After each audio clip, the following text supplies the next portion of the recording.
Aren't you having any breakfast? I'm not in the mood. What are you looking at? Oh, the silent majesty of a winter's morn, the clean, cool chill of the holiday air, and an asshole in his bathrobe emptying a chemical toilet into my sewer. Shitter was full! Ah, yeah. You checked our shitters, honey? Clark, please. He doesn't know any better. You ought to know it's illegal. It's a storm sewer. If it fills with gas, I pity the person who lights a match within 10 yards of it. You'll shoot your eye out, kid. Merry Christmas. Ho, ho, ho.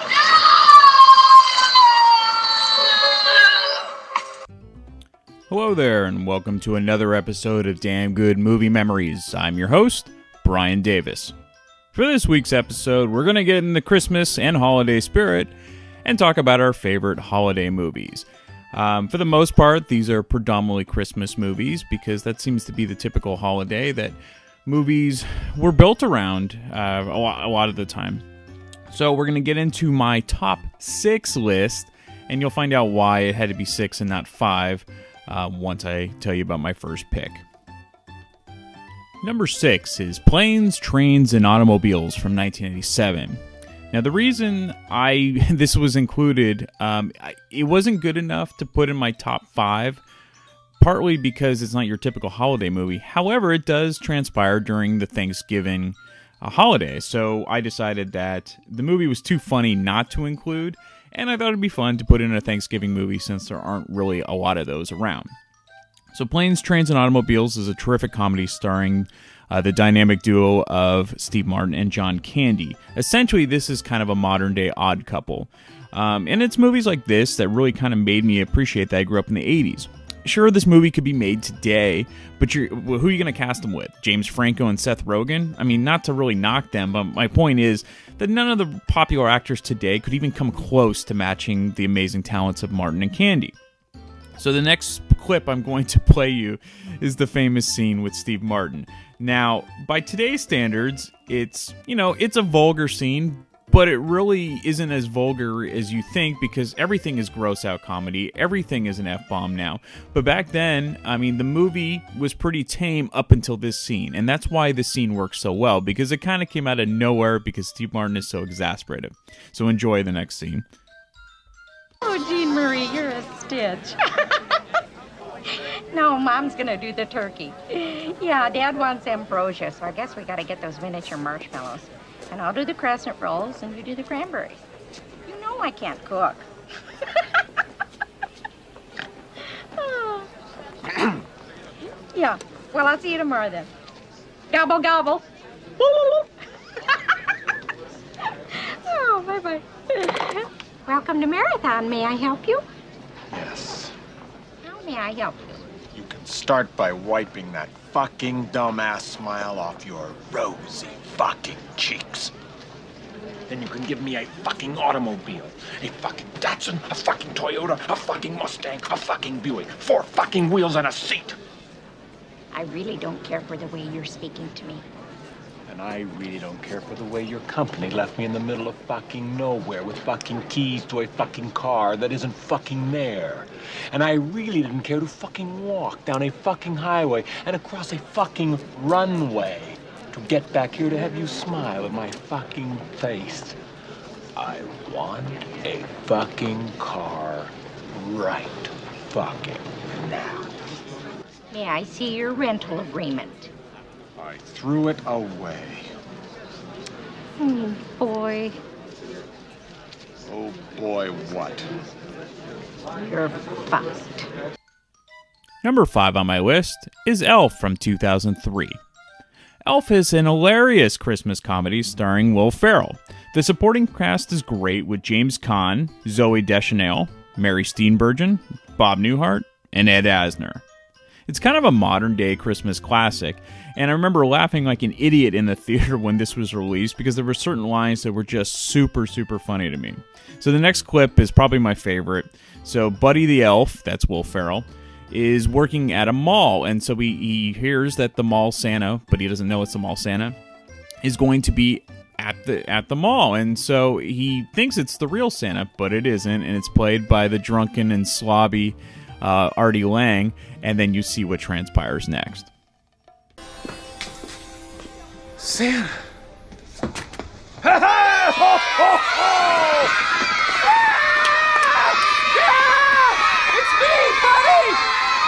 Hey, buddy, how you doing?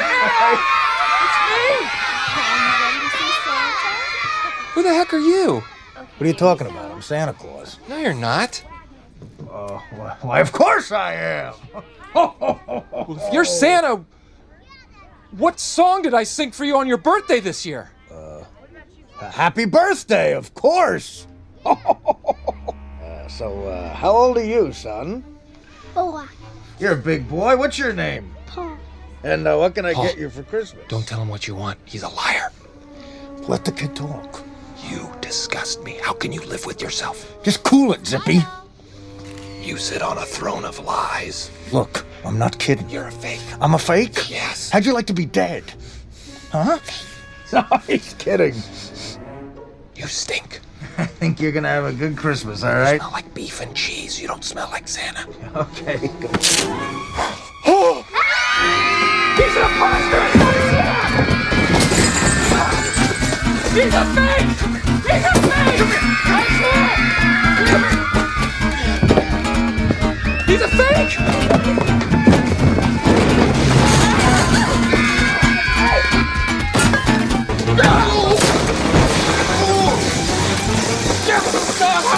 He's not Santa Claus! He's not Santa! Number 4 is Home Alone from 1990. Home Alone is like a live-action Looney Tunes cartoon, and really, there's no better way to put it. As a kid, I absolutely loved how Macaulay Culkin's character set up these elaborate schemes and traps for the Wet Bandits, played by Joe Pesci and Daniel Stern. The screenplay was written by the brilliant John Hughes. Really, the 80s and 90s would not have been the same without the talents of John Hughes. Also, the sequel, when he gets lost in New York, pretty much follows the brilliance of the first movie, and it holds up equally well. This very easily could have been on my favorite sequels. However, my favorite scene of the original movie was the 30s-style gangster parody movie made specifically for Home Alone, and this was called Angels with Filthy Souls, which was a direct takeoff from a James Cagney movie entitled Angels with Dirty Faces. Okay. Well, what about the money? What money? Well, you have to pay for your pizza, sir. That effect. How much do I owe you? That'll be $11.80, sir. Keep the change, you filthy animal. Cheapskate. Hey, I'm gonna give you to the count of 10 to get your ugly, yellow, no good keister off my property before I pump your guts full of lead. 1, 2, 10.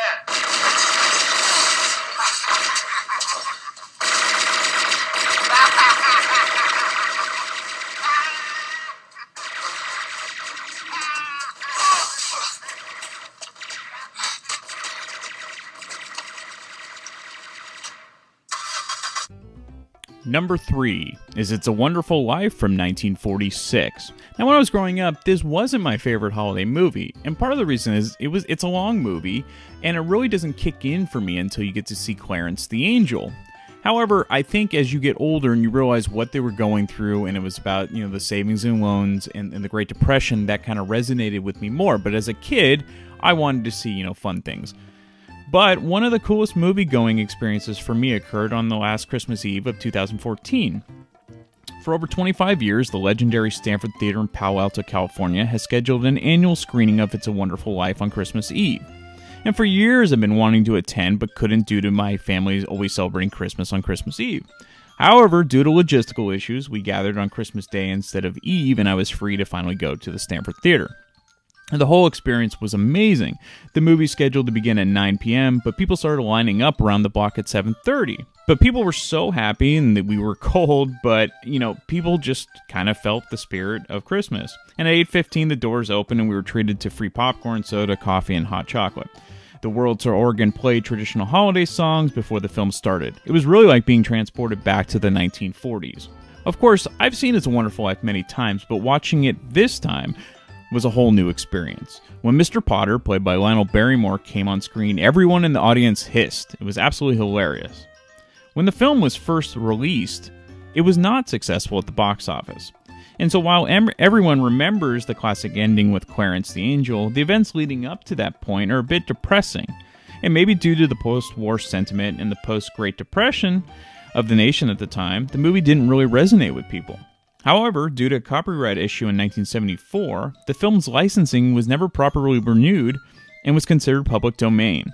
Therefore, TV stations pounced on this and started to air the film consistently during the holidays. The film then became a classic. It's kind of amazing, but it's true. Hello, Joseph. Trouble?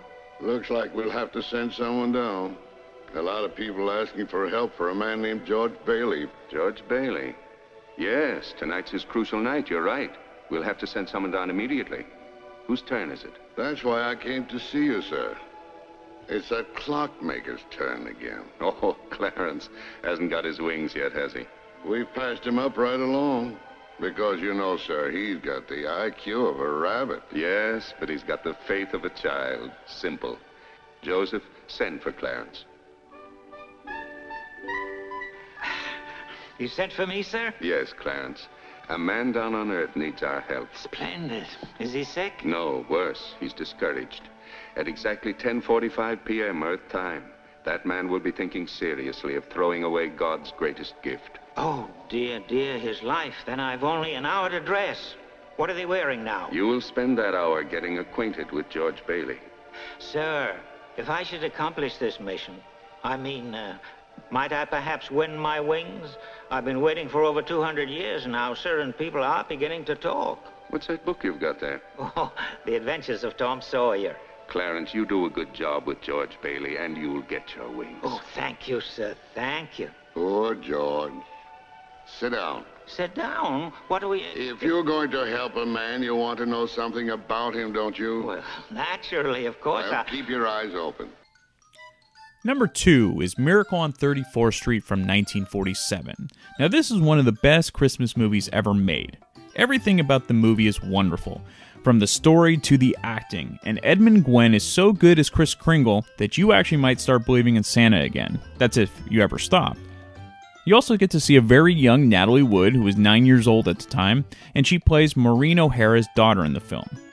If you didn't know already, the plot of the film is Kris Kringle is hired by Maureen O'Hara to play Santa at Macy's in New York City after he complains about the previous Macy's Santa being drunk in front of the children.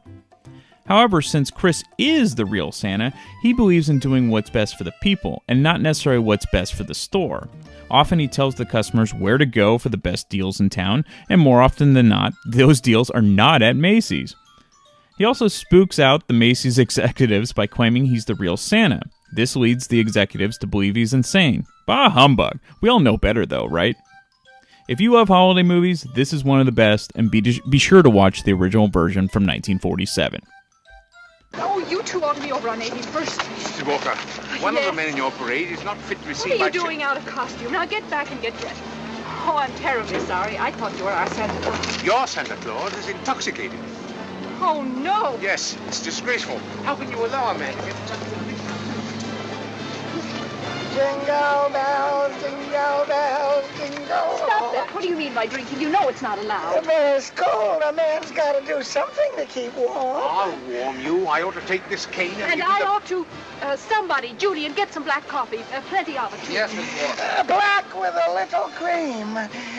Wake me up when the parade starts. Oh. Jingle bells, jingle all the day. Shameful. Absolutely shameful. Could you be Santa Claus? Have you had any experience?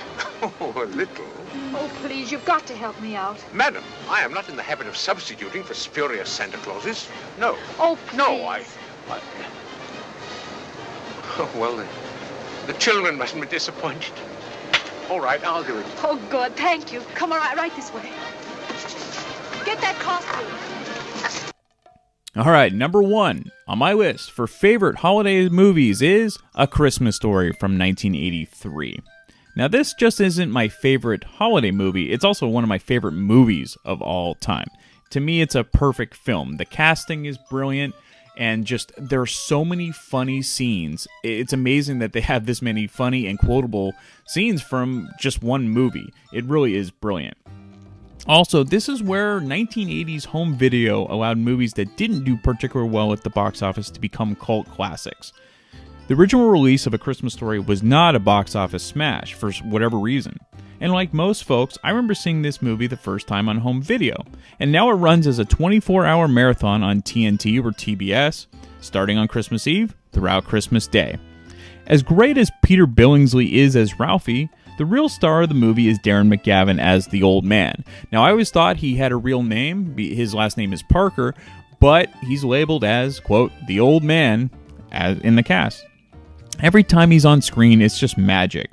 From pronouncing fragile as fragile when his major award is delivered, to making up a whole new language when he's doing battle with his broken furnace. I really can't imagine a better person to play this role. Interestingly enough, I once read that Jack Nicholson was considered to play the part as the old man. And look, as great as Jack is, it just wouldn't be the same. So funny enough, Gwen, this ended up being her favorite movie as well, and she surprised me by giving me a quiz of this movie, and you'll see how well I did. But my favorite all-time scene, and I'll kind of paint a picture, is when the Bumpus's hounds, the neighbors, the dogs decide to basically destroy the holiday turkey, and what comes out of Darren McGavin's mouth is just pure classic and would be repeated often by my friends and I at random times, often in the middle of class.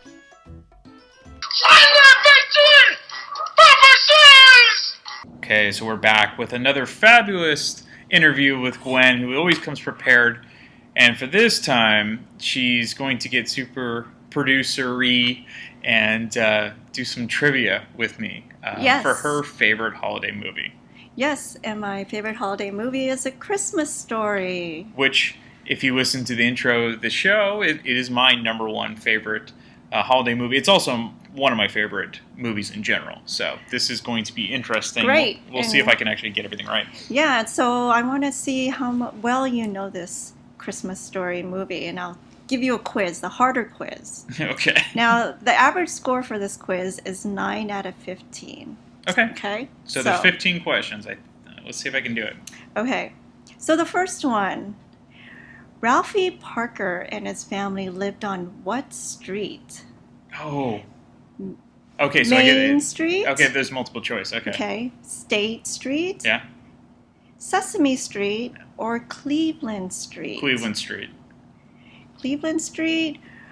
Wrong. What? Sorry. Where do you live on? It was Main Street. Oh. All right. Are you sure? I'm going to go back and spot check. It says Main Street. All right. Okay. Oh, you should see what it looks like from out here. It could be seen up and down Cleveland Street, the symbol of the old man's victory. Number 2. Early in the movie, Ralph's dad was griping about the fact that the Chicago White Sox traded this baseball player. Bullfrog. Bullfrog. Hey. Yeah, see? Correct. I'm going to, if I know it, I'm not even going to, yeah, see, ding. You get a ding. All right. All right. Let's see. Another Red Sox question. You mean White Sox? Oh, sorry. See? I got you already. I think I got the first one right, too. Who did the Sox receive in the transaction? Okay, so you're going to have to give me multiple choice. Okay. A, one-legged McGrew. B, David Wells. No. C, Blind Willie Jenkins. Okay. Or D, Four-Eyed Schottethoffen. I think it's the third guy. The third guy? Yeah. Is that your final answer? It's got to be. Really? Yeah. The third guy. Wrong. Who is it? It's the fourth one, the Four-Eye. Well, you could barely tell me his name. Four-Eyed Schottethoffen. Oh my god, I have to go back and listen. I know, I can picture it. He's reading out of the newspaper. I just remember he traded Bullfrog. Yeah. All right. All right, this is good. Okay.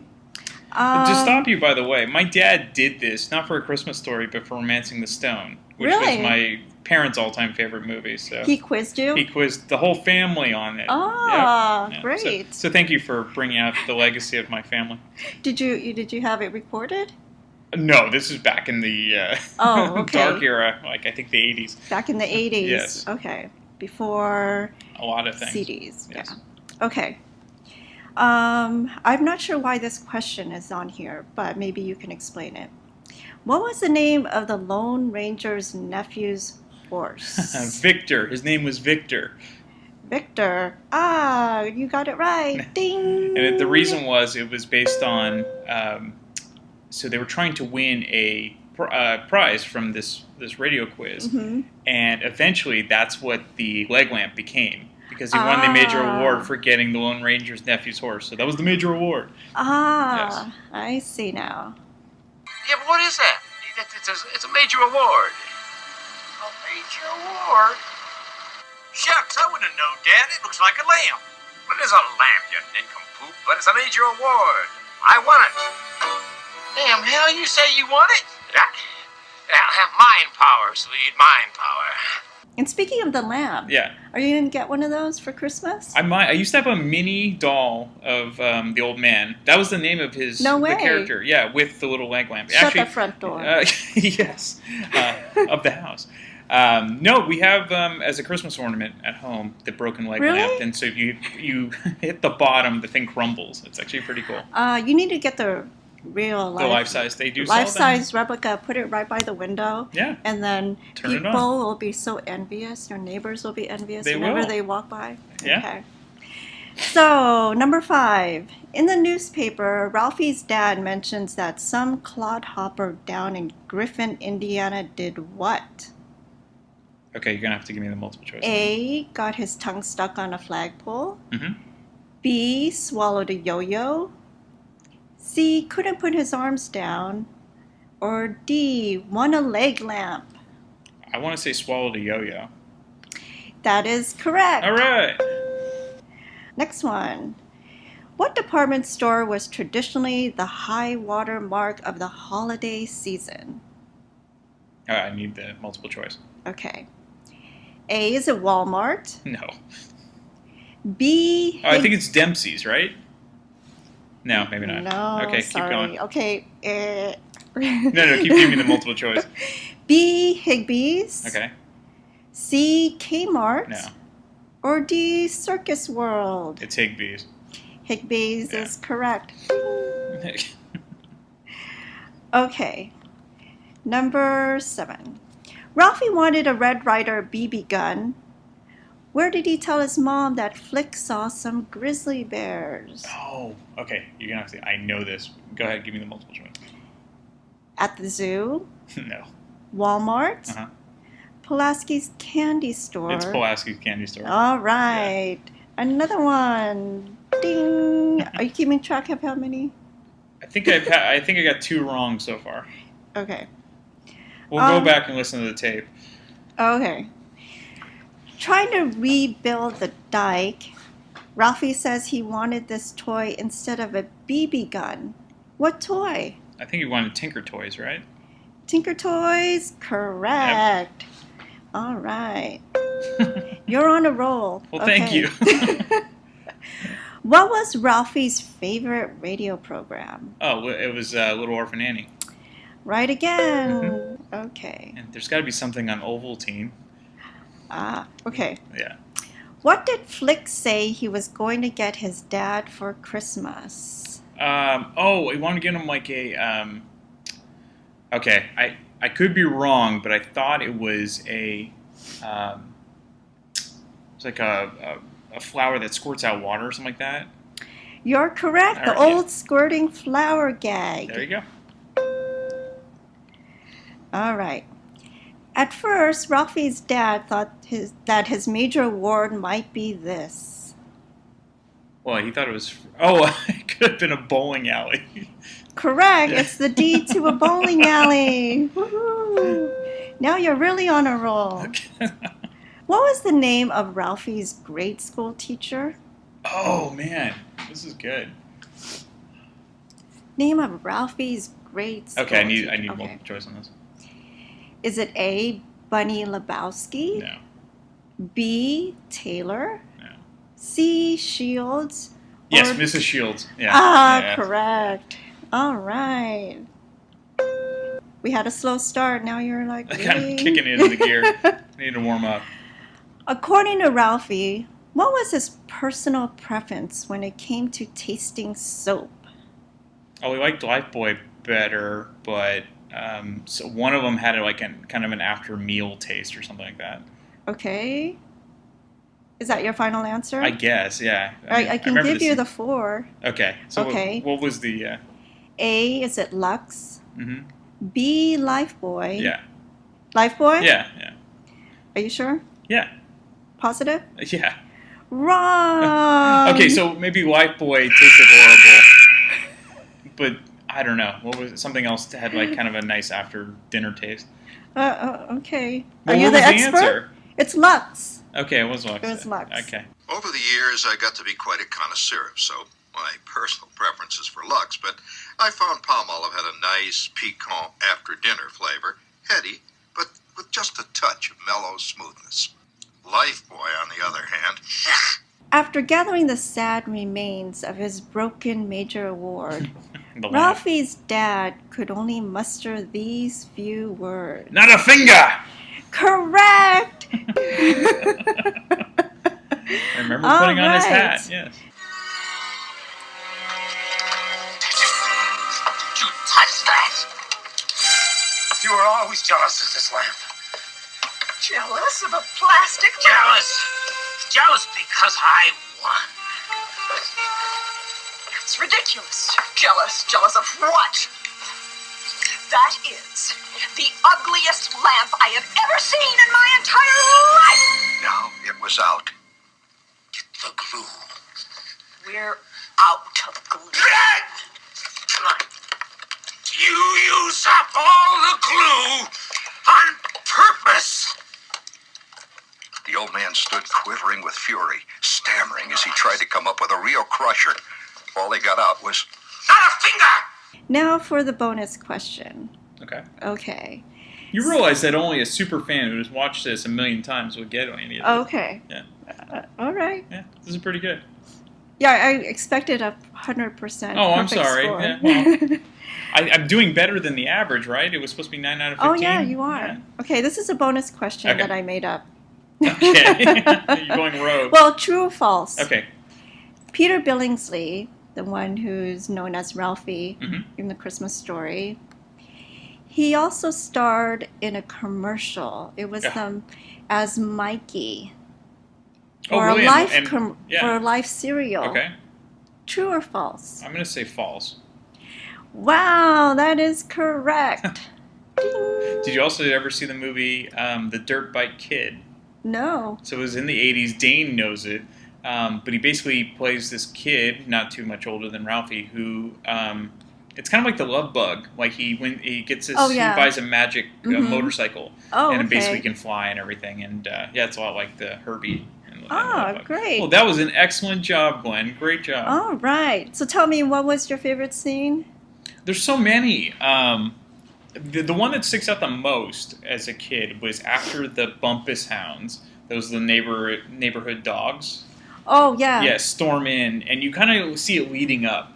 And so they storm in and they eat the turkey. Right. And they ravage it. And then, so they run out, and the old man comes out, and he's just incredulous. And he's just yelling at the dogs. But he says one line where he's like, "Sons of bitches! Bumpuses!" And then, so my Hey, friends... that's pretty good. Thank you. There we go. We would just chant this over and over again in school and everything. Because it's just the way... The line itself is hilarious, but the way Darren McGavin said it is just priceless. So. Yeah. But you have that. You have the Santa, the mall Santa, when he freezes up and he doesn't know what to say, and then the mall Santa, when he finally asks for a Red Ryder BB gun, says, "You're going to shoot your eye out, kid." I mean, there's so many classic things. What I remember is the foot of the Santa. Yeah, and then he pushes him down. No, I want an officer Red Ryder carbonized to 200 jet ready by layer rifle. You You'll shoot your eye out, kid. Merry Christmas. Ho, ho, ho. But Randy, his little brother, can't put his arms down. He keeps Oh. falling down. I mean, it's just it's a perfect movie. He got wrapped in like a little Michelin suit. Yeah, basically, yeah. I mean, he Yeah. was just bundled up and he couldn't. What is it? I can't put my arms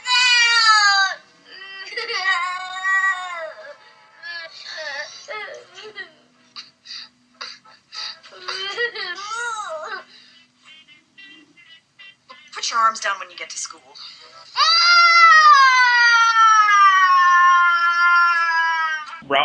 Randy eating like the little piggies because he wouldn't eat his meatloaf. Oh. Yeah, it's just like it's a perfect movie, not just holiday movie. It's Exactly. just, it's a great movie. How do the little piggies go? That's right. Oink, oink. Now, show me how the piggies eat. This is your trough. Show me how the piggies eat. You good boy. Show mommy how the piggies eat.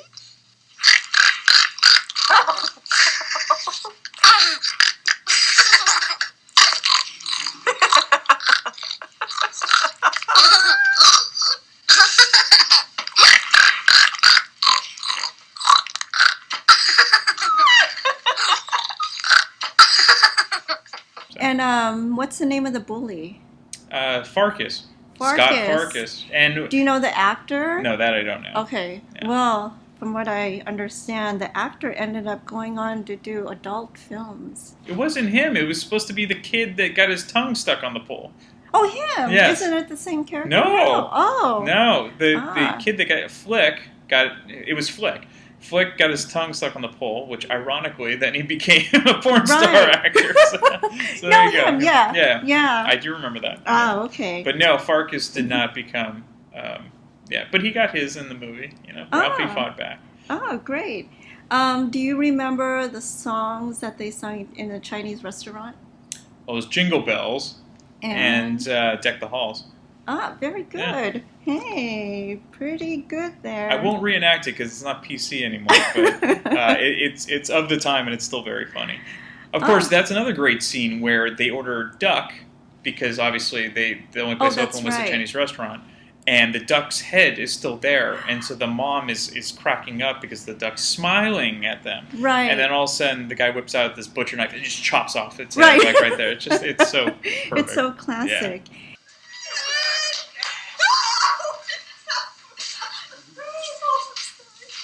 Oh, yes, it's a beautiful duck. Yes, it really is. It's but you see, what? It's smiling at me.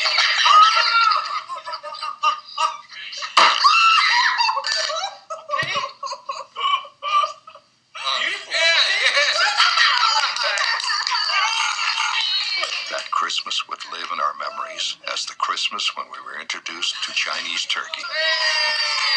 All was right with the world. Going back to that commercial Yeah. that Peter Billingsley was in, what was it? What commercial was it? I don't know what commercial he was in. I know he was in a commercial, but I don't know what it was. Ah, okay. So he was enlighten me. He was in the Hershey's chocolate syrup commercial, Messy Marvin. So was this Remember Messy after or Marvin? before Christmas Story? Well, the commercial was in the 1970s. Then it was much before. Yeah, Christmas before Story was 83. Christmas Story. Yeah. Yeah, so he was Messy Marvin. That's in funny. there. Yeah. Ah, fragile. It must be Italian. I think that says fragile.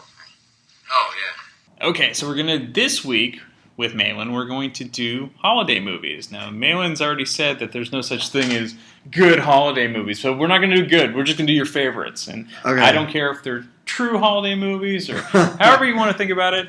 This is your platform. I want to hear what you have. Okay. Yeah, I don't know. I think I'm a bit of a Scrooge and a Grinch. Both great it's- movies, by the way. Yeah, right. So, okay, so the first thing I think of when I think of holiday movies is I don't necessarily think of the cinema. Okay. Although I will get to that. Mhm. But I think of television. Sure. So, growing up, I just remember every year one of the things that really signaled that it was the holiday season and kind of got me in the mood as a kid and really started to get me anxious, like severely out of control, anxious for Christmas morning, were the TV specials. Sure. And those, like, I think more than probably any movie that I could name, although some of them are movies. So like the claymation Frosty the Snowman. Absolutely. Yeah, no, those Yeah. are brilliant. They still hold up. The Bird Ives and Yeah, and, absolutely. So Frosty the Snowman, Rudolph the Red-Nosed Reindeer. Yeah, there are more than just those two, but those two are the ones that I think of the most. Like when those started coming on, I knew that Christmas time was here. coming, and Christmas was coming, and it was both like the trigger for anxiety for the day to get here as quick as possible, as well as an anxiety for the entire season never to end. Right. You know, like, why does it only have to be this one part of the year? Exactly. Yeah.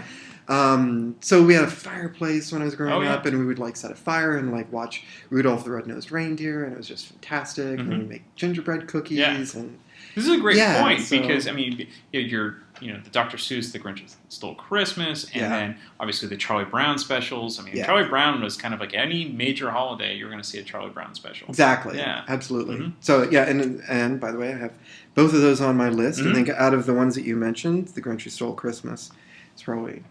Well, anything with Boris Karloff? I mean, come on, you're old horror fans. So absolutely. So it's perfect.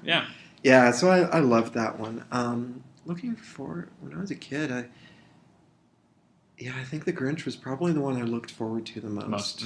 Yeah, and it's funny that you'd be looking forward to the same thing every year, but we didn't have these things on video. You never saw them any other time of year, and if you missed it, that was it. Yeah. So it was, you got to see these. You got to be at home. And they're the type of things where, I don't know how you felt, but like I feel weird about watching them in July.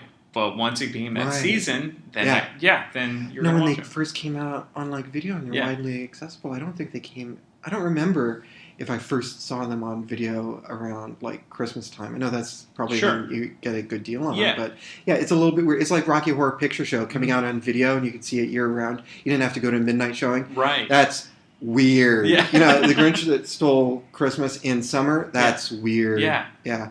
Never mind the Grinch Who Stole Christmas is a full feature film in the cinema. That's a bit sacrilegious. But anyway, how did you feel about the Jim Carrey version? No, I didn't see it. Okay, I didn't see it because I'm not a fan of Jim Carrey for the most part. It's not a whole thing, and not begrudging everything he's done. But for the most part, his slapstick stuff a bit too much for me. Okay.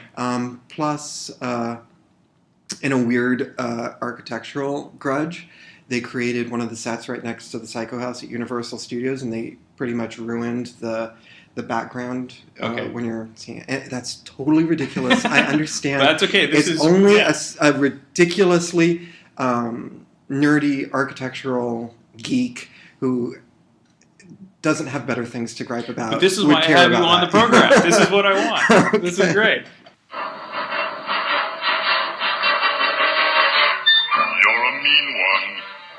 Mr. Grinch, you really are a heel. You're as cuddly as a cactus, you're as charming as an eel, Mr. Grinch. Doctor Who has its more or less annual Christmas special that everybody looks forward to. That's more recently when a lot of the series shifts tend to happen on the back end. Maybe the head writer is going in or going out, or the doctor is being exchanged for a new actor. Same with like the companion. Okay. So those episodes are sometimes exciting. They're dark sometimes as well because sometimes you're looking forward to a favorite character dying and becoming something different.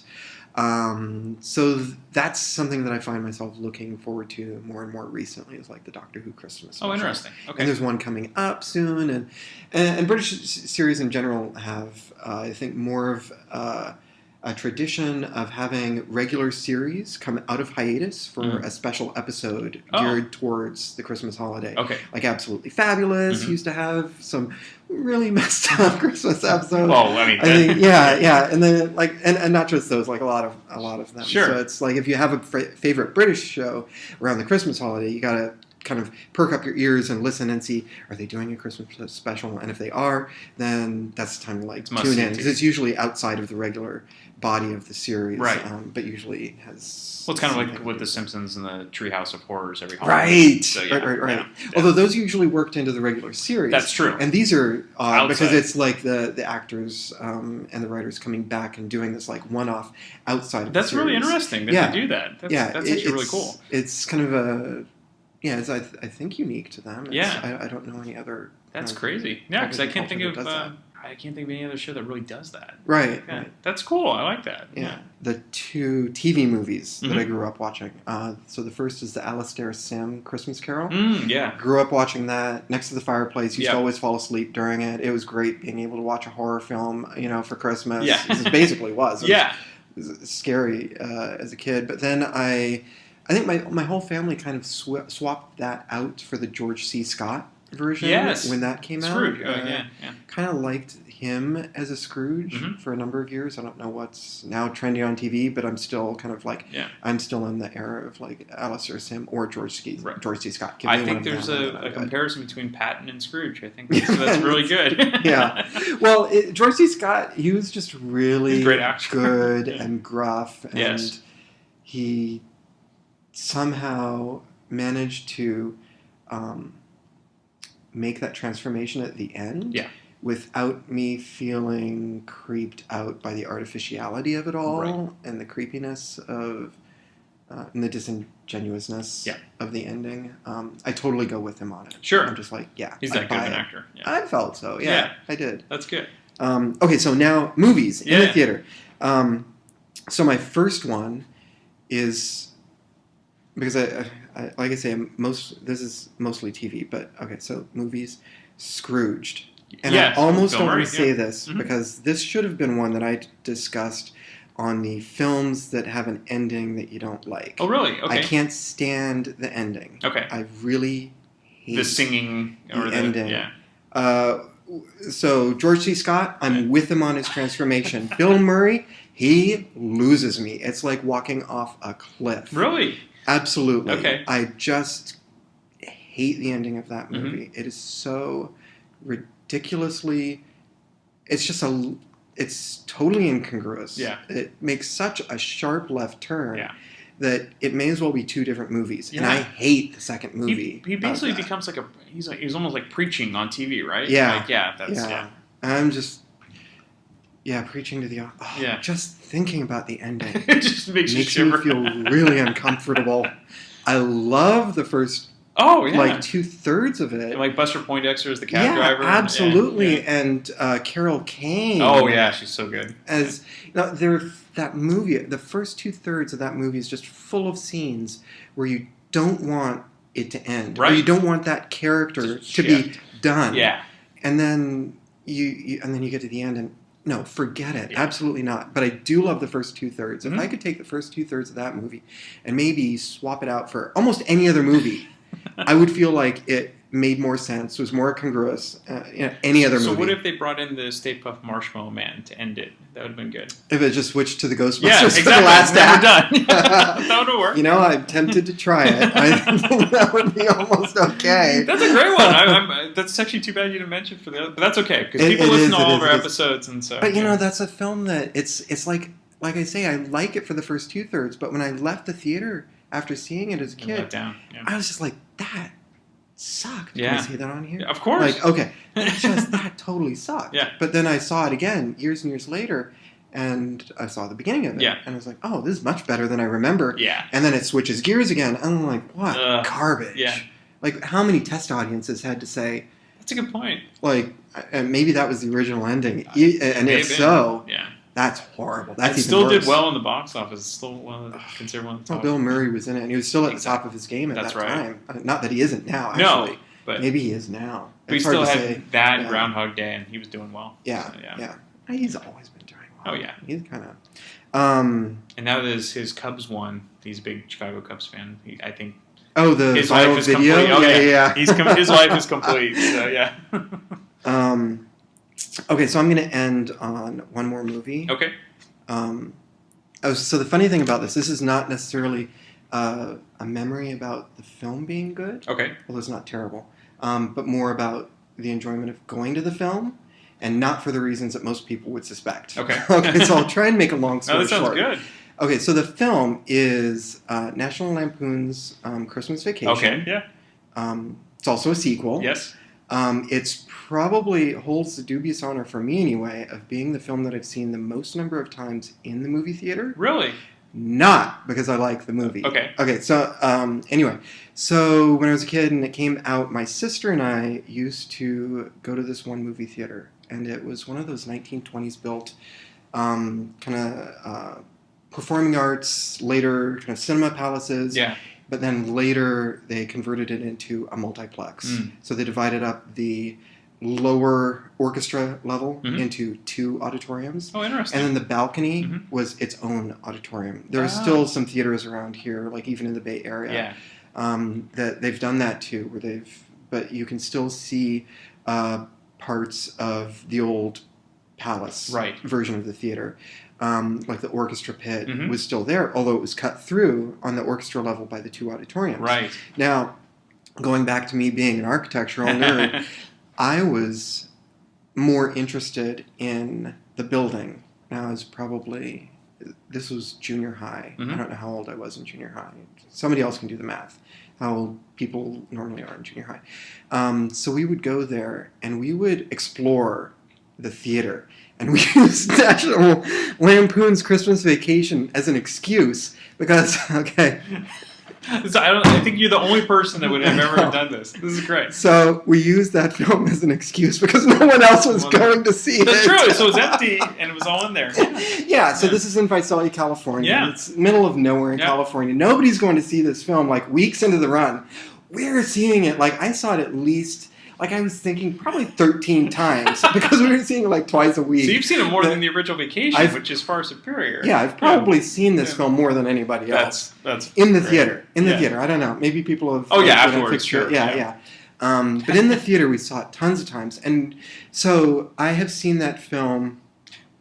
Keep in mind, this was like an old movie palace. So I've seen that film from the orchestra pit, from the movie seats, from behind the screen where the speakers were, looking through the screen. You can actually see the movie projected How did they from let you behind. back there? Or you just They walking didn't let us back there. You were just doing They absolutely didn't let us back there. No, this is... I hope this is all okay to admit now. Is it still there? Are these theaters still there? No, so there are still theaters like this. Okay, but this not the ones you're particular at. theater that I'm talking about closed down. I think And you then- closed it because they... yeah. No, and then it was reconverted back into Got a it. performing arts theater, and I think it's a performing arts theater now. But there are some... Yeah, watch out, because there are some theaters like this in the Bay Area. Yeah. There's one in Berkeley. Yep. I don't really know I think it. the domes kind of used to be like that in San Jose, like San Jose and Campbell area. Oh, really? So, Well, yeah, I'm thinking of, the Castro Theater in San Francisco? Yes, yeah. So imagine if they had put walls, a wall straight through the orchestra, divided up. Right, so you have all of this elaborate artwork on all of the walls and all these like architectural just a wall. fixtures. Now, imagine the Castro Theater for a moment, or any theater like this. Over the exits in the front, right, because this was a theater fixed with a Wurlitzer organ, you have these really elaborate sculptural pieces, which were basically screens for the pipe organs. Oh, okay. Right, so this theater was similar. It has these really kind of ornate... Aztec or Mayan themed kind of quasi-Mayan or Inca. A lot of theaters kind of did that. They're doing like quasi-cultural or quasi-religious themes because, of course, film theaters, these are places for not just escapism but transcendence. Yeah. Right. So it kind of fit, and it's does. really, really loose the way that they use it. So not only have I watched Christmas Vacation from behind the screen, but I've watched it from up in those screens above the exit because we figured out how to go back to where because there's a performing arts theater where the stage was. Yeah. And that's how you access those spaces up above, and there are even more spaces. Have that we you got been into to the in that Stanford Theater in Palo Alto? The Stanford Theater in Palo Alto, not University. since I was a kid. I can't even remember what I saw there. I think I've only been there once. So they showed nothing but classic movies. So it's pretty much, It's like a movie theater and rep, right? Exactly. Yeah. And so it's run by the Packard Foundation, so Hewitt Packard, and like they do show It's a Wonderful Life on Christmas Eve, and they'll show The cool. Wizard of Oz and things like that. But I think you would enjoy it just for the structure too, because it does look like, and they have the Wurlitzer organ and the orchestra pit and everything. So it's. If you're ever down in the South Bay, you should definitely just go there. Check it out because I know what it looks like from the front. Yeah, it's not very assuming from the front though. No, is it blends in with everything pretty much. Right. Yeah. So this one it was more conspicuous on the street corner. Sure. It had one of those towers. The theaters around this time usually had a really large architectural feature. Either in the corner or at the entrance that would kind of swoop your eye into the entrance. So that one just never caught my attention because it's just kind of like a marquee over the street, and I think you have to walk through an area to get back to it. Okay. I'm just kind of going off memory. Maybe Yeah. I'm thinking of a different theater. I will check it out though. Yeah, no, definitely. Because now you've put it on my hit list. If you're in, Watch out, Stanford Theater. Yeah. No, it's on University. It's Palo Alto, and any major film buff in the San Francisco Bay Area should check this out, especially if you love classic movies. Okay, very cool. So and it's inexpensive too. You get 2 movies for like $7, and Really? movie popcorn. It's excellent. It's like $2, and it's a wonderful experience. See, I don't live close. I know live it's that close. So you have it's to hard be for already me to be get- here, I think. Yeah, that's a problem for me. If I'm yeah. already here, I'm You're going at, all like over. work. Yeah, I know. Yeah, and if I'm not here from work, I'm usually like Splitsville. But I think you can look online and see maybe there's a particular movie that you really want to see and make the trip. It might be worth it. So yeah.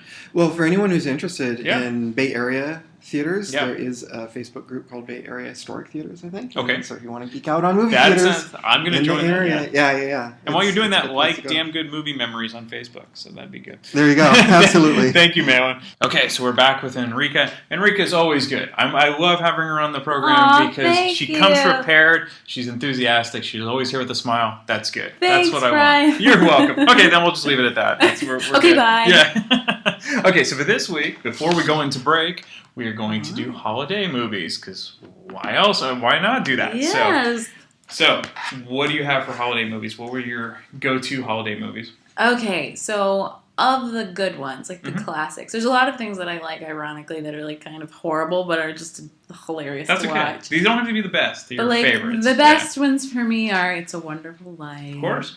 That's like brings joy to my heart. Mhm. It's the meaning of Christmas. So if you're ever in the Bay Area, you need to go to the Stanford Theater on Christmas Eve because they always show It's a Wonderful Life, and it sells Oh. out because it's just like this huge thing. That's like it's like a cultural thing. It is. Aw, They've been doing it for the last, I think, 20 years. And That's so, awesome. I live like walking distance. Right. though. And so David Packard showed up one Christmas because the Packard Really? Foundation, and he was talking about how he just, he hates movies nowadays and he just loves the classics. And, Yeah. it's really a great place to go to. I love the Stanford Theater. Yeah. Love it. I love seeing what's playing. Yeah. 'Cause we drive down that road so often. I know. So it's always fun to see like which classic is playing. But I love It's a Wonderful Life. It It's is, so yeah. beautiful. My other more modern favorite is Love Actually. Mm-hmm. It's just sweet. It's a sweet one. It's one of your classic Okay, so romantic movies. refresh my memory. Who's in Love Actually? Oh, it's a huge cast. Mhm. Liam Neeson's in it. Keira Knightley, Mhm. Laura Linney, Alan Rickman. Oh, yeah. Emma, what's her last Stone? name? No, the older Emma Thompson. Emma Thompson. Okay.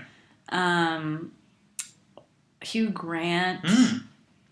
Like everyone. Yeah, that's like a great cast. It's Okay, a huge cast. So what's the premise? I don't think I've ever actually seen it. I've heard of it, of course, but if yeah, you, okay. I don't know how you feel about like romantic movies. I love them. Yeah, they're Yeah, great. but it's kind of the quintessential one because it's five. I think it's 5 different narratives, Mhm. and they're all like somehow connected, but they're all just like different love stories, more or less. Okay. So one is about like the Prime Minister of England Mhm. falling in love with like a woman that works in his office. Mm.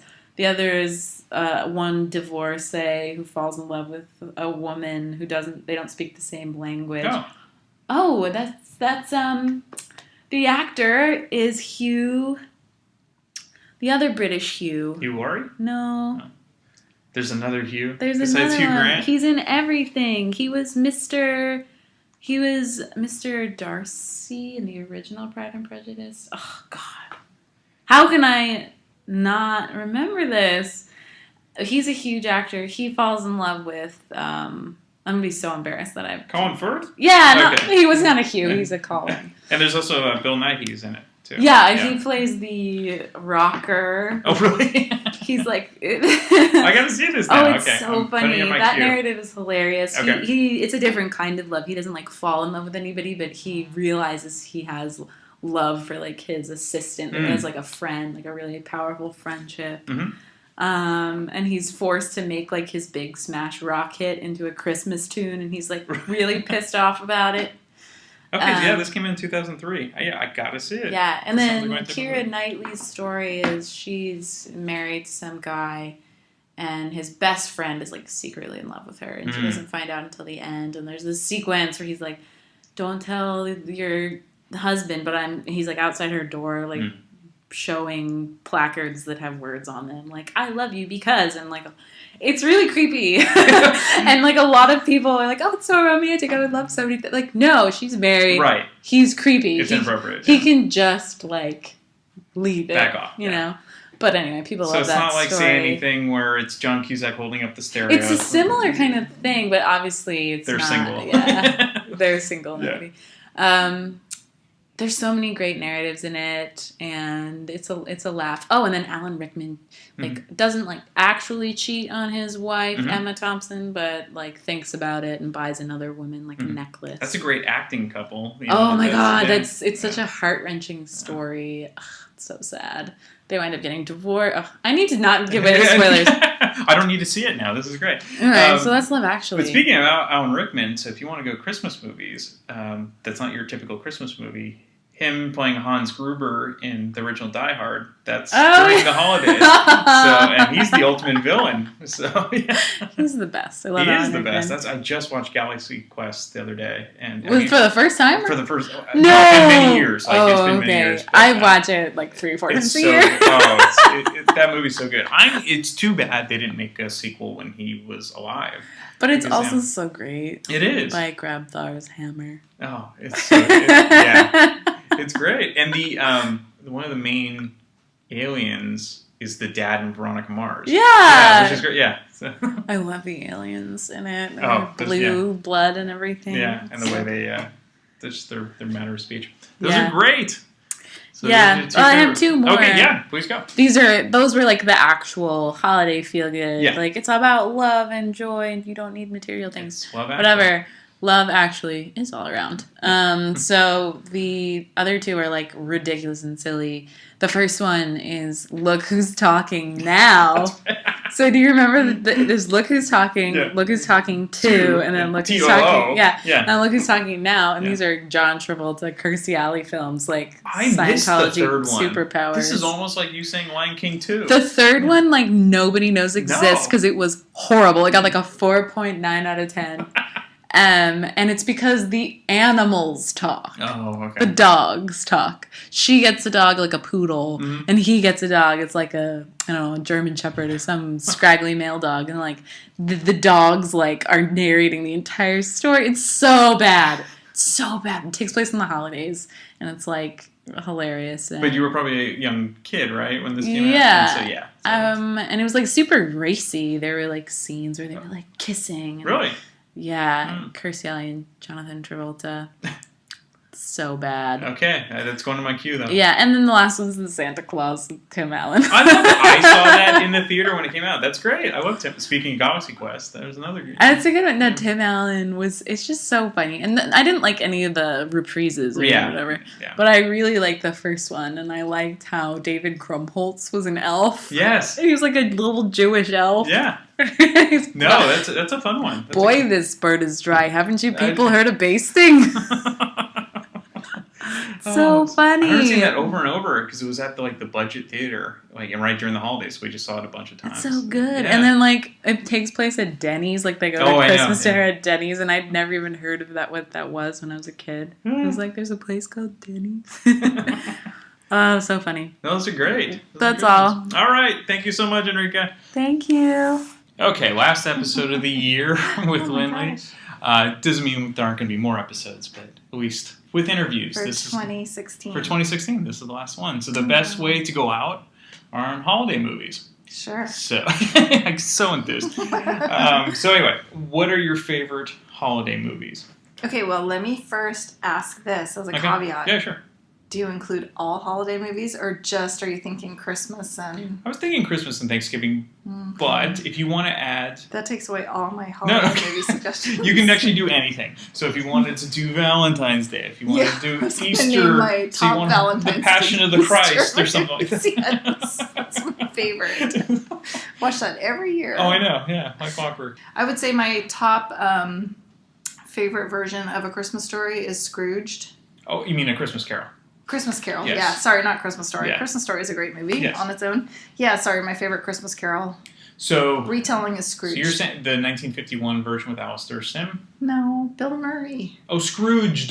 Scrooged. Yes. No, I love that one. Yeah, that yeah, one's yeah. great. It's That funny. one's really great. Malin talked about that, and he hated the ending because he thought it was too cornball. Like he kind of does the whole. Isn't the whole ending cornball? Well, in general, but like the whole Dickens ending. The whole yes, point but, of it is corny. But he liked it up to a point, and then he didn't like that Bill Murray became like this interesting. minister and started preaching on TV and all that fun stuff. I don't even remember that That's as the the ending. ending. I just watched this movie like last year, and Yeah. I don't remember that as the You gotta ending. watch it again. Okay, I'm gonna have to watch it now. It's on Netflix. Because he's I'll on watch TV. it. He's like a TV executive. So, Right, yeah. I know he's a TV executive, but I didn't realize he started preaching like the gospel or preaching. No. good Like deeds. you know how he gets, where he acts like he's like Okay. getting all preachy. Yeah. But, no, it's, I don't have a problem with the ending. I'm just sorry, Malin. I'm ratting you out. So, Yeah, sorry, yeah, Malin. yeah. I didn't realize that, so I'll have to watch it. I agree with you that would be a terrible ending. Yes. Or it is a terrible ending, because clearly that's how it But ended. and I it don't doesn't take remember. away from my enjoyment of the movie. Like I love that Buster Poindexter. I love is- Buster yeah. Poindexter as the cab driver That's slash And ghost. do you right? know who Buster Poindexter really is?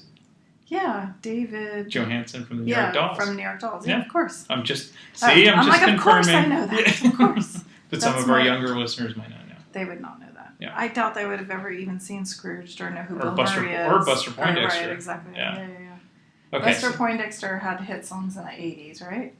The hot, Yeah, hot, which is are terrible. novelty. But New York Dolls are good. New York Dolls are great. Yeah. So. Yeah. Okay, so did you ever get into the others? the Yeah, I more watch. traditional- I love the James Stewart. It's a Wonderful Life. It's a Wonderful Life. Thank you. And my account said I watched it every year. Still love it. We Mhm. could watch it anytime it's on TV. Yeah. Love it, love it, love it.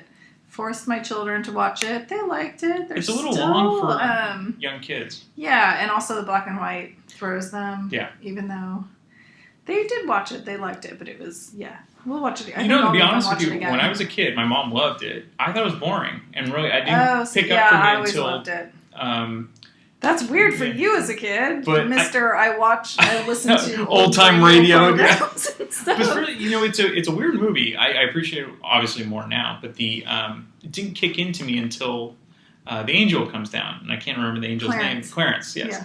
To me, that's when the movie really kicks in. So the beginning. I mean, it's basically almost. He kind of retraces it. It's almost an once hour and a half Clarence in is before Clarence even really starts to be in the movie. Right.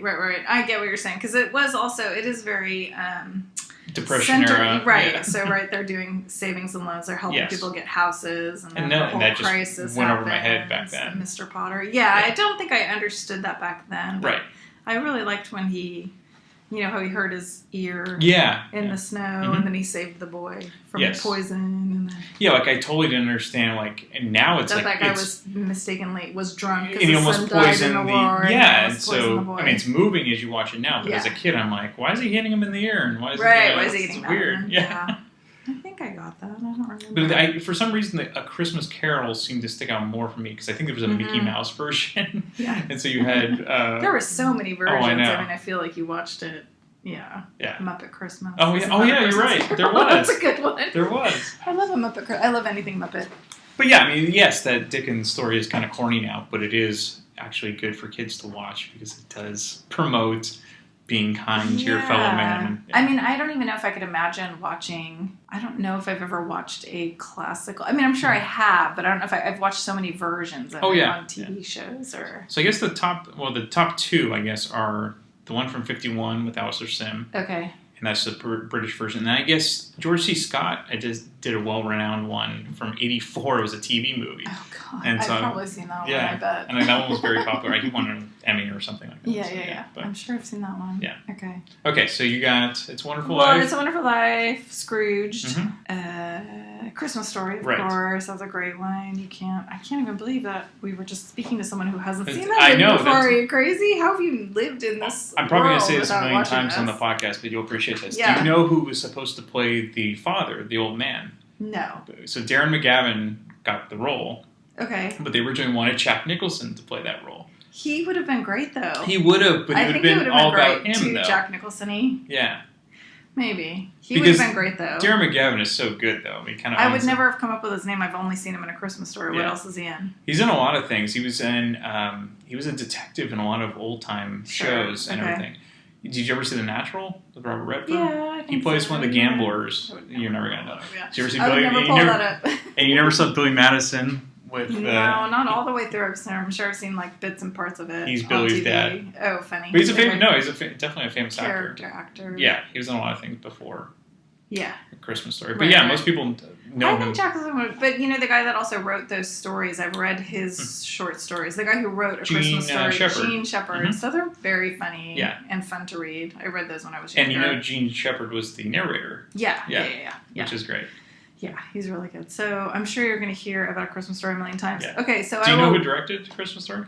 No. It's funny. So the guy's named Bob Clark, who directed Porky's. Oh, funny. So he went from Porky's to A Christmas Story. I can see that, though. Yeah. Yeah, that's funny. That's good. Oh, they're very they're kind of similar, right? They're kind of madcap. Kind of interesting. Yeah, same era, too, for sure. Yeah, definitely. That's true. It's like the, 40s? The same era, right, yeah. I mean, filmed in the late 70s, early 80s, right. but taking place in the 40s. In the 40s, yeah. Okay. Okay, yeah. Okay, sorry. No. That's all. And then Elf is a great movie. I love Will Ferrell, yeah. and I think that's a really funny movie, and I can always watch that. I'm trying to think of other movies that we watch at this time of year. Well, I would say Nightmare Before Christmas. That's a great one. Mm-hmm. That also doesn't fall into our Christmas movies that we watch. It falls into our Halloween movies that we watch. So, yeah. There's a nice blend there. Yeah, it's everything. The only reason I didn't do Halloween was because we kind of did that for the scary movies. We did scary movies, I agree. Yeah. Okay. Come on, super producer. I'm failing, so I'm going back to Halloween movies. Yeah, okay. But there's no great, I guess you could do Valentine's Day movies and Easter. But I guess when you say holiday, I'm just being PC because you can't say Merry Christmas anymore. You can't say Christmas movies. Yeah. There's no Hanukkah movies that I know of.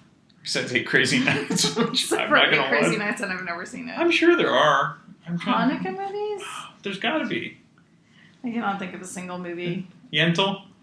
No. Does Hanukkah even happen in there? Hanukkah's also not a very big holiday. No, it isn't. It's bigger here because of Christmas, but it's not a very big holiday. Again, I still count Wizard of Oz as a holiday movie. I think that's a good one. Because I watch it every year at Thanksgiving. Yeah. So that's that probably my number one holiday movie. No, I agree. Because you can watch that during Thanksgiving or Christmas. I think I traditionally say Thanksgiving.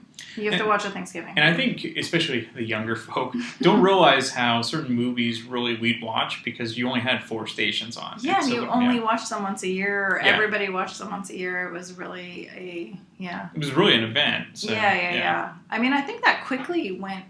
When I lived in Australia, they still had that system where everybody, they had.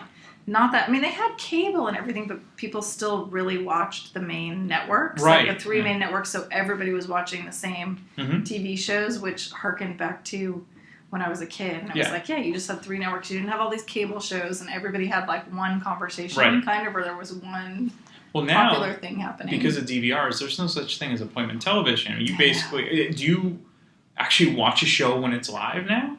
I don't, because I don't even have it on TV. But yeah, I know. I haven't for years. No. Right? You would record it. Mm-hmm. There was a period of time where I would watch HBO shows when they when I had cable and HBO was on. You would just like really wait for that to happen. It's just a whole different. It's crazy how the whole model's changed. Why would you? Yeah, it's crazy. Just wait till it's taped. Yeah. Okay, so we're back with Terry. Terry took a few weeks off, just preparing for her favorite holiday movies.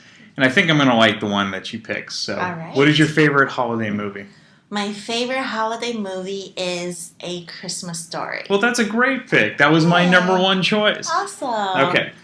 So I actually watched it when I didn't know much English. Oh, that's interesting. So I had to rely a lot on the acting to really enjoy it.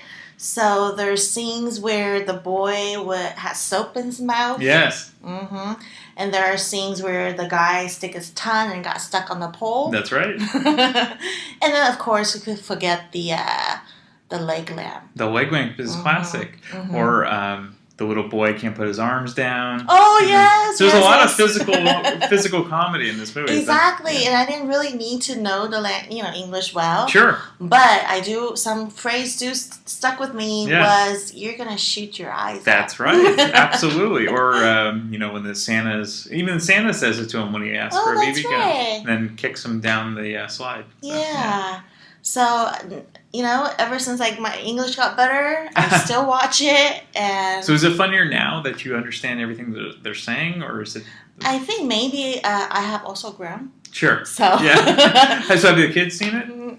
I'm not sure, but whenever I do, the movie still gives me a warm and fuzzy feeling. Yeah. Like, oh, this is such a Christmas movie. It is. So that's the first movie I thought of when you asked what's my favorite. Mm-hmm. It's really a timeless classic. And there's so many funny little vignettes that are going out, throughout the and movie.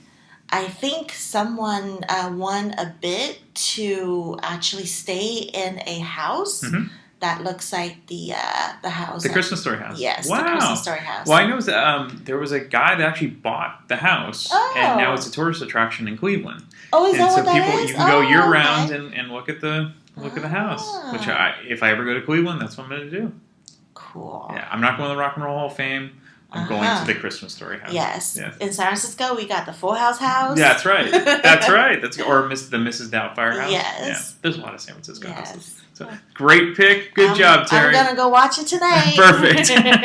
Thanks, Brian. Sure. That is the most precious thing I've ever seen in my life. He looks like a deranged Easter bunny. He does not. He does, too. He looks like a pink nightmare. Are you happy wearing that? Do you want to take it off? Tell the kid to take it off. All right, you'll only wear it when Aunt Clara visits. Go on and take it off. Take it off! Okay, for the holiday season, we have a very special guest. Welcome back to the show. It's Danielle. You are so professional that I said, I'm going to start now. And you're like, where are we? Sorry. Well, I'm leaving this all in. So anyway, welcome back to the show, Danielle. Thank you. Oh boy. I miss it. You're a little rusty. I am. See, when I was doing every week, I was like comfortable. Now But I'm now, all weird. I know. Okay, I so know, thank you. we're going to take a break from your school studies, and we're going to talk about your favorite holiday movies because it's that time of the year. Okay, yes, it's that time of the year. My favorite holiday movie, number one, because I have a list. Oh, I know, you have a list. I have a favorites. Okay, well, I'm dying to hear. So my favorite is The Polar Express, that I have read the book as well. Okay. And every Christmas we watch that. So which would you like better, the book or the movie?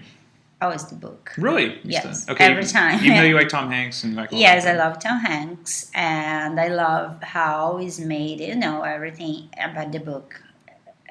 You can compare. Right. Yes. So we have the book at home, and we have the DVD, and I bought it also on Amazon in case I lose the DVDs.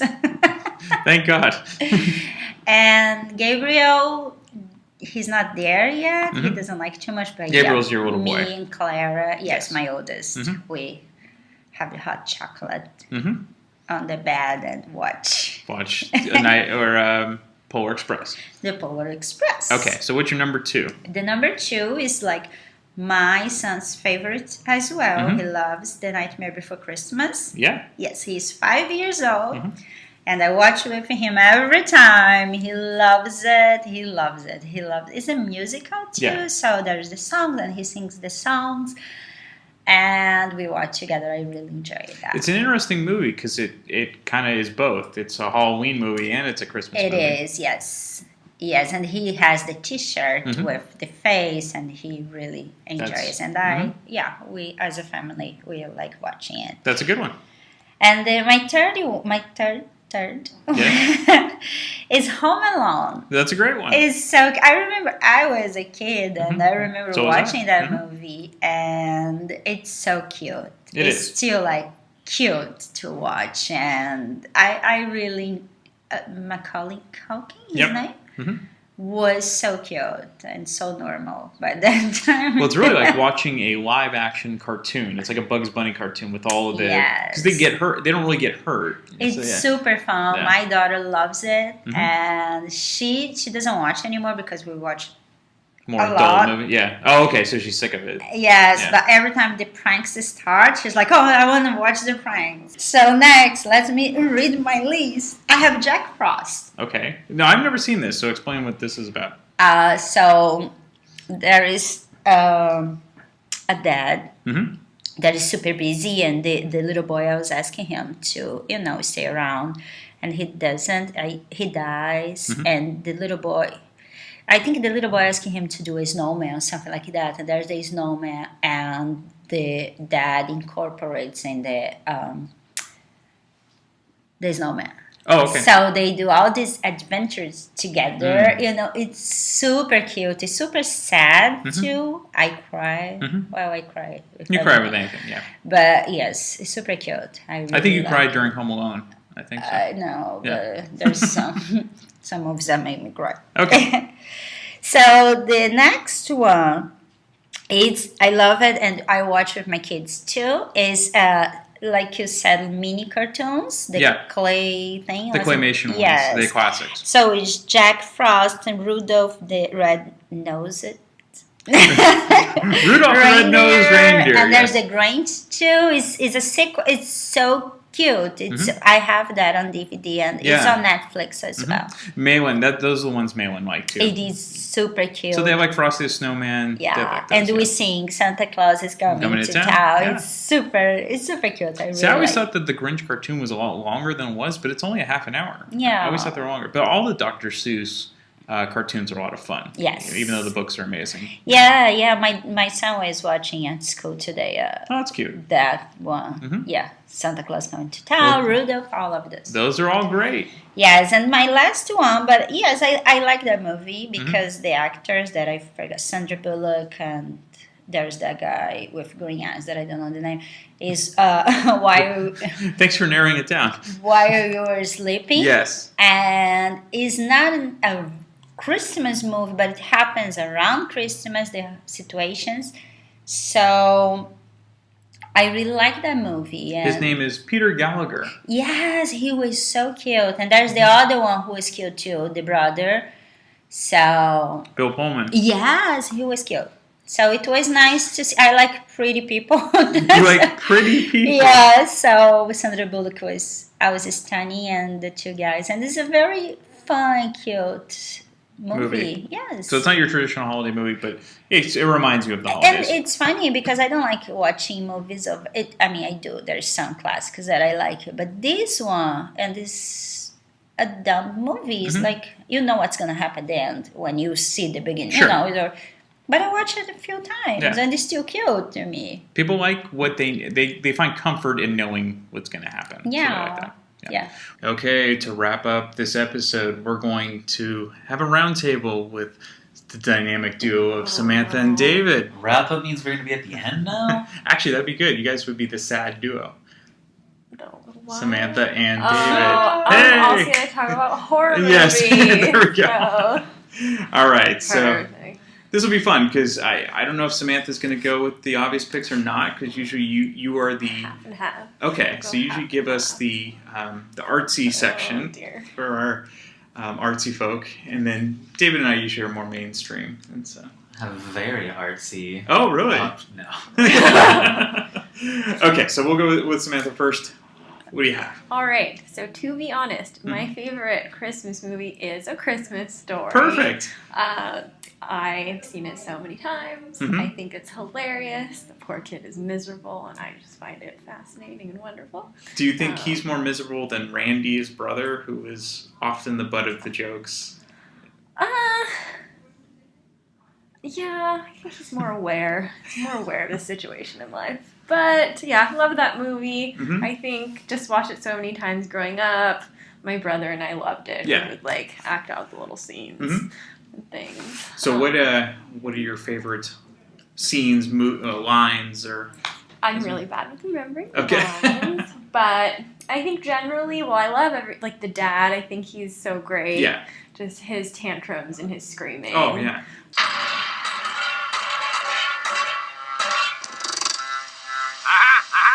It's a clinker!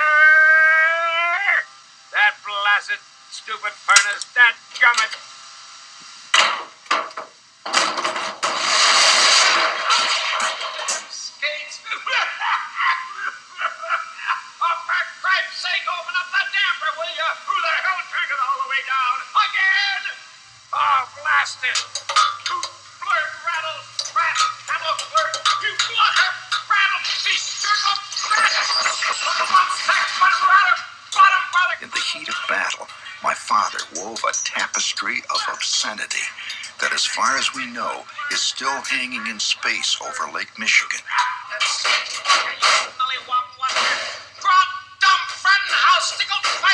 So that, and then Randy the brother, and his little outfit when he falls over. And then me and my brother would always make fun of the little scene when the mom is like, "Who's mommy's little piggy?" And he's eating his mashed potatoes. Yes, it's so perfect. I just think it's great. I've watched this movie so many times that So I've many dissected times. everything, and so he does a really funny laugh, a giggle after he's done before the doorbell rings. Right? The next, and it's like, and then Yes, he does. I know what you're talking about. It's cute, and that's when the major award comes, which is the leg lamp. I just love how awkward that family is. Like they're kind of traditional, but not. And yeah, there's so many classic scenes. So I just listened to an 80s podcast, of course, and they just did a Christmas Story episode, and they interviewed the guy that bought the house in Cleveland. That just went for sale like recently. Yeah. I saw them in And so it's a total tourist attraction. Yeah. So if I'm ever in Cleveland, I'm not going to the Rock and Roll Hall of Fame. I'm going to that. No, I'd go there too. Yeah. But yeah, so that is, I think, my all-time favorite for nostalgia purposes. Mm-hmm. And then, yeah, I was doing. Feel free to butt in, but he's still doing his research. I was just gonna say, as far as like the classics go, we just get the classics out of the way. Yeah. Because I'm sure in this room we all like all of those kind of throwaway classics. I do. Yeah. I think as far as the classics go, I'm not so much of a fan of like Miracle on 34th or Christmas Story or. Really, you don't like A Christmas Story? I don't think I've actually seen it the whole way. Oh my god, that's so Or good. the what's the dumb black and white one? Wonderful Life. Okay, dumb black and white. Christmas Story's on TV though for like 48 hours. Yeah. So straight. Yeah. Well, so my completely unrelated holiday one, but because it is the same thing of like it's on every holiday, is The Godfather. Really? Yeah, like AMC or Spike or whatever, like random cable channel. They always do like the holiday marathon of So like funny. all of the Godfathers, and so it's not holiday related, but like in my mind, it totally like reminds me of the holidays because it's always on cable during like either Thanksgiving or December or whatever. It's kind of what Wizard of Oz used to be. Wizard of Oz always used to be on during Thanksgiving. Yeah. And it just became a holiday movie. Totally. It has nothing to do with holidays. Isn't The Sound of Music one of those Yeah, two? yeah. It's on all the time. Yeah. On the holidays. Yeah, and then as far as classics go, the only like legit holiday classic movie that I will always watch is Elf. Okay, yeah. Elf. I love Elf. Will Ferrell's #1 fan. That's right. right. There, so. But yeah, all those other ones, they're just kind of My all-time, and I'm sure I already played the clip, was when Artie Lang's playing Santa, the mall Santa. Oh yeah. And you smell like beef and cheese. Yeah, but there's so many great parts of it. It's kind of a modern classic. Yeah, that's what's so cool about it. Was that it came out in like 03, Yeah. 04, and it's like instantly kind of became like, oh, it's the new holiday movie. Yeah. So that was pretty cool. I'm actually surprised they haven't done a sequel for it because like the Santa Claus had like 4 of them, point. and yeah, How did it end? Was there? Well, it was kind of happy. it's probably ending. open-ended. Yeah, He married and had kids with what's her face Zooey Deschanel. What? That's I right. don't remember that. Yes. Yeah. I do kind of Because remember that was that. Zooey Deschanel before she blew up. Yes. Before she Um, had bangs, I think. Yeah. I think she always Her had hair. bangs. She had different hair in that movie. Oh, wasn't she like a weird fake blonde in that movie? Yeah. She Maybe. might have been. I know Bob Newhart was his dad. Yeah. His elf dad. His elf dad, Yeah. yes. Yeah. Because James Caan was the Yeah. and Mary Steenburgen. So yeah, I mean, it ended not necessarily open-ended. No. But They could still pull off yeah, a it's sequel. like now he's married, now he's like the dad elf. Mhm. Totally could have done a sequel. Yeah. Oh, with little elf children. Yeah. And I think they're considered classics just because they're a little bit older, but both of the Home Alone movies. Yeah, these are all in my top 5. Yeah. So yeah. I totally grew up watching them. Had the VHSs. I always watched them with my grandma. Which one do you like better? I know there are That's some hard. straight to video Yeah. ones, but I'm talking about the Oh first yeah, two. I yes. never stuck with the series after 2. Yeah. I mean, they're both so similar. They are. They're And- just one's in New York. Yeah, and 2 is really just like the sequel of like blowing it up bigger. Yeah. And, like taking it out of like the hometown and going like All I remember is the bird lady and him. Tim Curry is the hotel manager, though, which is kind of funny. Tim Cruise. Yeah. Oh yeah, so that was number 2. Oh, because number 1 instead of it's only because they both had the old creepy person that Yes. turned out to be his best friend. Right. Yeah, the second one was the bird lady. Yeah, but Oh, the yeah, first because one, he's in New York and Yeah. he's like in the hotel and Yes. stuff. the creepy Oh. dude in the first one, I think, was a creepier, like creepy figure that becomes like his savior kind Yeah. of thing. And he like takes out the bad guys with like The shovel. the snow shovel. Yeah. Yeah, it was pretty brutal. But they redid the same bits that always worked, like the whole playing the video of the fake gangster movie and But It was totally. It was the Hangover 2 of its day. Exactly. Yeah. Exactly. A couple other ones. Scrooged. Yeah. Super Bill Murray. Scrooged. So it's funny. Lindley picked that, and Malin picked it. Malin hated the ending. Like he just didn't like how it the kind happy of got tied ending. up in a bow, and I thought it started really creepy, like as a kid watching it, and when his dead boss visits him in the Yes. office, and he's like ashy and like crumbling Yeah. apart, scared the crap out of me as Mhm. a kid. Who was the fairy? Carol. Yeah, Kwan? Carol Kane. Carol Kane. Yeah. Yeah. She's fun. She's really Yeah. Yeah, he just didn't like how it became almost like he was doing his preaching thing when he's a television Oh, 'cause executive. he was on. Well, because he was on TV, I know. so it kind of like had a platform and stuff. And Lindley totally forgot the ending. Like she just remembered she liked the movie, but that was it. I don't know if I've ever seen it. Seen Scrooge? Really? Oh, see, okay. What? Homework. I've never seen it. I don't know. It's essentially a Christmas Carol. Yes, so it's I the know. whole, Bob Cratchit, Yeah. Tiny Tim. Yeah. Yeah. You gotta see it now. Wow, there's my Christmas. I know, there you Strong go. recommend. And then to keep it with Bill Murray, A Yeah. Very Merry Christmas. Really? Yeah. Which one is that? It was his Netflix special from Really? a year ago, 2015. Sophia I Coppola. I told. Oh directed well, it. of course, yeah. Oh, they're best Yeah, so it's shot like really beautifully and Mhm. stuff. It starts off really slow. It's really short. It's only like maybe an hour. Okay. And so yeah, it kind of sucks because the beginning is really like sad and depressing and super slow and kind of boring. But once like the singing really picks up and it just kind of goes from like musical number to musical number, Yeah. it's like really good. So I should check it Yeah. out. I totally missed it. yeah, So it's a that's good. Netflix special. So I will- it's still on there. Cool. Yeah. Sam's still looking at Scrooge. Oh, so yeah. I'm looking it up. I'm gonna watch it. Add to my queue. Mm-hmm. But I think to change tone, Yeah. I did want to mention one weird movie Yeah. that I didn't realize is connected to A Christmas Story. It's Black Christmas, a 1974 horror film. That's right, because Bob Clark directed Yes. that. Yes. Yes.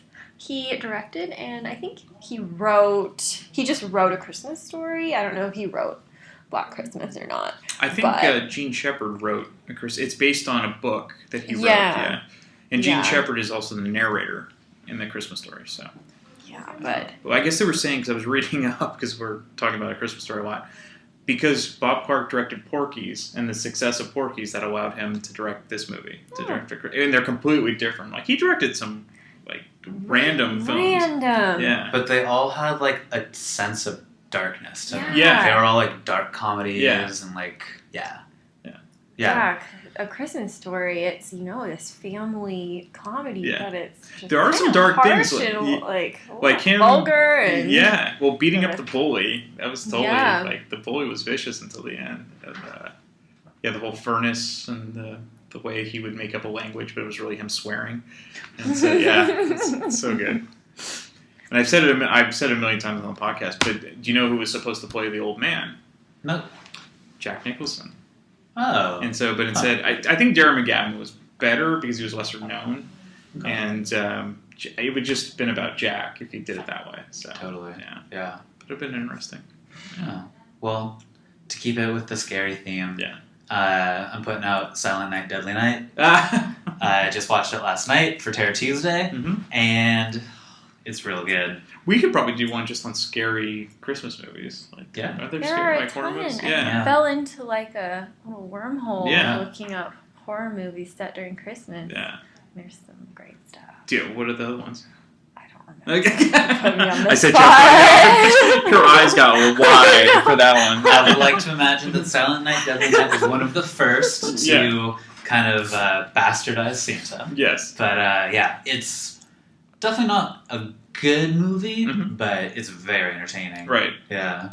Yeah, I'm trying to think of some other horrors. Something that showed up. It was that Jack Frost movie. Where Michael Keaton becomes the snowman. Oh yeah. No, but then there was another Jack Frost movie where the snowman was like an evil snowman. It's the genre of its own, evil snowman. It isn't necessarily a holiday movie, but its use of a turkey baster, I think, validates it for Thanksgiving. Okay. Don't Breathe. Okay. Oh, God. There's a very brutal turkey baster scene. And ever since that, I've just been like, oh, turkey. Well, happy to be a vegetarian. And then I feel like you can't not talk about Christmas without talking about Shane Black. You're going to go ahead. Well, because not all of his movies, but a lot of them all set during Christmas for whatever reason. I feel like it became more of a recent revelation that Die Hard was set during Christmas. It's my favorite Christmas movie. Except every dude now. Was the third one in Christmas? I don't know. The one with Samuel L. Jackson and Jeffrey Irons. I just remember them driving around with that taxi, plowing through everything. I don't remember. I also don't. The first two definitely were. Yeah, I don't think Shane Black stuck around. For that's a good question. So, what other things did he direct? Oh wait, no, I'm wrong. Die Hard was somebody else. Lethal Weapon was Shane Black. You're right. Lethal Weapon was during. Those are Christmas. Yeah, but Lethal Weapon was also during Christmas. Yeah, because I remember the first one. That was when Gary Busey they drove a car through the hit the Christmas tree. Yeah. So Die Hard and Lethal Weapon, both total '80s Christmas action movies. Did they come out at Christmas time originally? That's a good question. Because otherwise, what's that's always the point? tricky. And also Kiss Kiss Bang Bang, Shane Black, The Return of Robert Downey Jr., and that was definitely set during Christmas. Yeah. Okay, so Lethal Weapon was originally released March 6, 1987. So it was probably filmed during the Christmas of '86, and then. So it was released '87. Yeah. But back then in the '80s, a movie would stay in the theater for a whole year. That's true. That's a good point. Yeah. Probably brought it back. Yeah, that's right.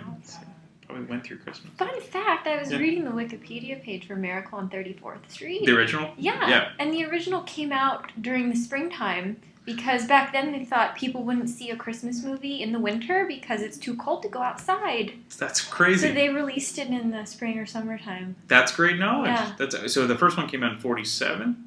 40, yeah. Okay. 40s. Yeah. I think that's the movie I was reading. Yeah, the one with Natalie Wood. Yeah. Yes. Yeah. Maureen O'Hara. And it still made a bunch of money. That is interesting. Yeah, I want to go watch a movie about Santa in May. I don't understand why they do that because there was TV I don't even think was around yet. And so once it was out of the theater, it was gone. Unless they thought about re-releasing it during the holidays. But that's crazy that they went through that. Yeah. So you just simply hate those traditional Christmas movies? Kinda. They're just so schmaltzy. But that's the fun part of it. So nobody mentioned, this was crazy, Christmas Vacation. Oh yeah. It's weird, but out of all of the vacation movies, Vegas Vacation, I think just because of like the timing of like when it came out. Yeah, like just I was the perfect dumb little kid age for that movie when it came out. And yeah, it was not like even as a kid I was like, yeah, this isn't really good, but it's still like entertaining. There are some like this when they're in the casino and he's just playing like the stupidest games ever, like rock paper scissors. Or, and they go to the buffet and it's like, I want some of that green stuff and that. Yeah. Still, I love the original Vacation. For some reason, I totally remember first and then European. And I don't know why that Christmas Vacation just kind of fell off the radar. I remember seeing it, but it didn't stick around. Yeah. But yeah, that was when they brought back Cousin Eddie. Oh, yeah, that's right. The famous Shitter's Fool.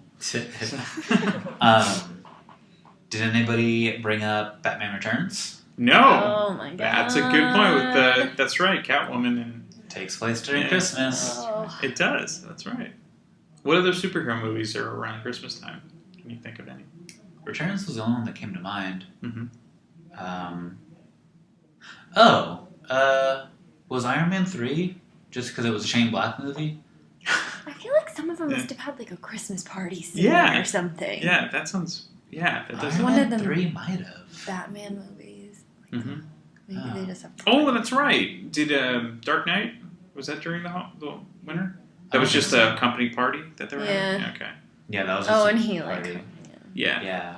But that I liked. Yeah, I was thinking that too. Yeah.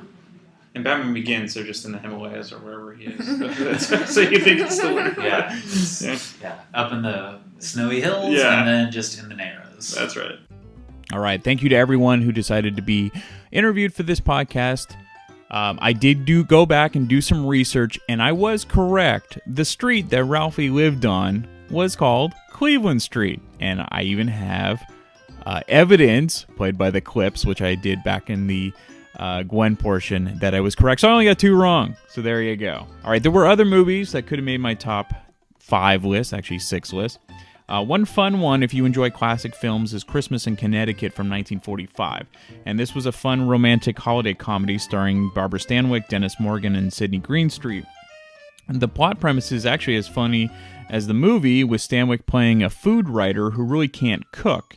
And so she has set up this whole aura of being this married, and she's really single, housewife who lives in a farm in Connecticut. However, the facade backfires when her publisher, Greenstreet, asks her to host a Christmas dinner for a returning war hero, and then mayhem ensues. It's a real fun and cute movie. Other ones include Christmas Vacation with the Griswolds and everything. So that's a fun one.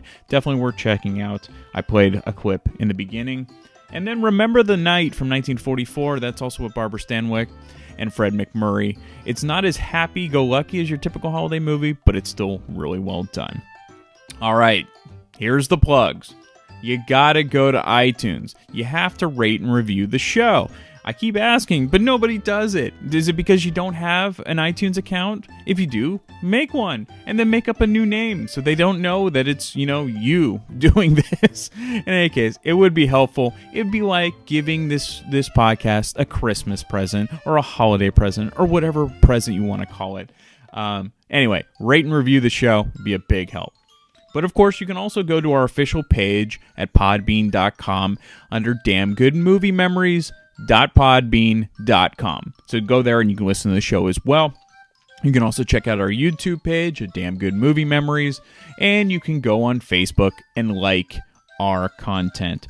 All right, everyone, happy holidays, Merry Christmas, Happy Hanukkah, whatever you celebrate, enjoy your break, and I will talk to you next week. Merry Christmas! Dinner was full!